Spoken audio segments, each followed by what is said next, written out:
ఈరోజు మనము క్యాప్సికమ్ పచ్చడి తయారు చేసుకుందాం. ప్యాన్లో కొద్దిగా ఆయిల్ వేసుకుందాం. ఇందులోకి క్యాప్సికమ్ ముక్కలు వేసుకుందాం. వేయించుకోవాలి. ఒక 5-6 నిమిషాలు వేయించుకుంటే మెత్తపడుతుంది. ఇప్పుడు పచ్చిమిరపకాయలు కూడా వేసుకొని వేయించుకుందాం. చింతపండు కూడా వేసుకుందాం. క్యాప్సికమ్ మెత్తపడినవి స్టవ్ ఆఫ్ చేసుకుందాం. ప్లేట్లోకి తీసుకుందాం. మిక్సీలోకి క్యాప్సికమ్ ముక్కలు వేసుకుందాం.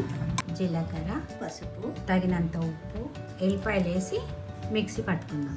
కొత్తిమీర వేసి మరొకసారి మిక్సీ పట్టుకుందాం. పచ్చడి రెడీ అయింది. మనము చిన్న గిన్నెలోకి తీసుకుందాం. పచ్చడిలోకి పోపు వేసుకుందాం. కమ్మకమ్మని క్యాప్సికమ్ పచ్చడి రెడీ అయింది. మీరు కూడా తయారు చేసి చూడండి.